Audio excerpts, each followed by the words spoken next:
ফুরফুরা শরীফে প্রতি বছর 3 দিনের ইশালা সওয়াব হয়, কিন্তু আলাদা করে এখন কি উৎসব আবার শুরু হচ্ছে?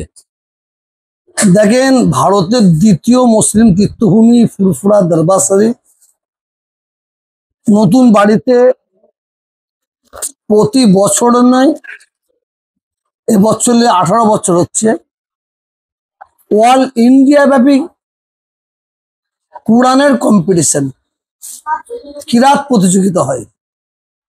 এই প্রতিযোগিতায় সারা ভারতবর্ষের বিভিন্ন রাজ্য থেকে যারা কম্পিটিশন করবে তারা আসে, এবং এদের যারা জাজ হবে তারা হচ্ছে আন্তর্জাতিক খ্যাতি সম্পন্ন, যারা Iraq, Iran, Saudi, Dubai, Doha, Abu Dhabi ওইসব এলাকায় গিয়ে কম্পিটিশনে যারা জাজ হিসেবে যায় তারা এই অনুষ্ঠানে হাজির হবেন।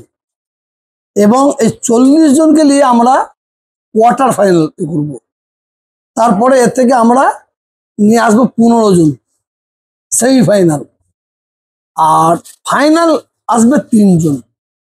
যে 3 জন ফাইনাল আসবে তাদের প্রথম পুরস্কার আছে 1 লক্ষ টাকা, দ্বিতীয় আছে 25,000, আর তৃতীয় আছে 25,000। 15 থেকে 3 জন নিয়ে আসা থাকে 12 জন।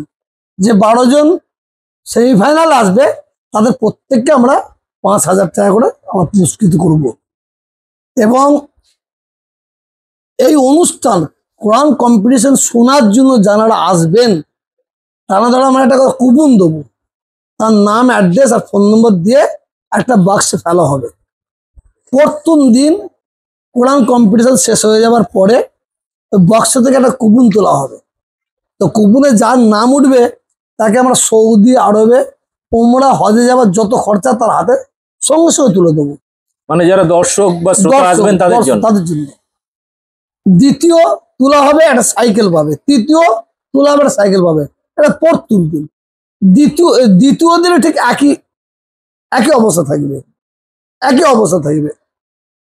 আমার এই কিরাত প্রতিযোগিতা হয় আমাদের কুরবানি বকরাইদের 1, 2, 3 বকরাই 4, 5 হয়।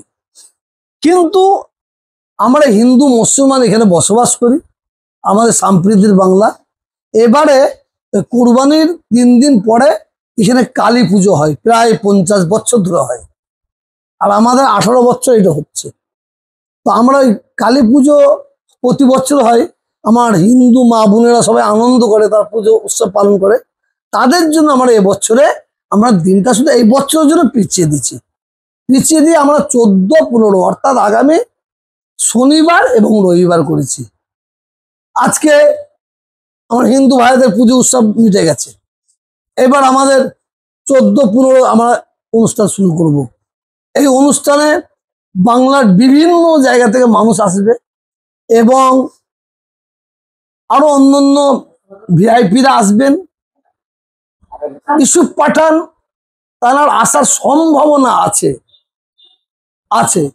এবং যে ব্যক্তি পায়ে হেঁটে কেরালা থেকে সৌদি আরবে হজ করতে গিয়েছিলেন তিনি 99% তিনিও আসবেন ইনশাআল্লাহ। এই অনুষ্ঠানে যারা আসবে তাদের জন্য এখানে জাতি, ধর্ম, বর্ণ নির্বিশেষে সকলের জন্য, মানুষের জন্য শেষ দিনে আমরা সবাই মিলে 2টো হাত তুলে মালিকের কাছে প্রার্থনা করি এবং করব, যাতে সারা পৃথিবীর মানুষ, ভারতবর্ষের মানুষ, বাংলার মানুষ আমরা শান্তির সঙ্গে যেন বসবাস করতে পারি। আমরা এই দোয়া চাইব।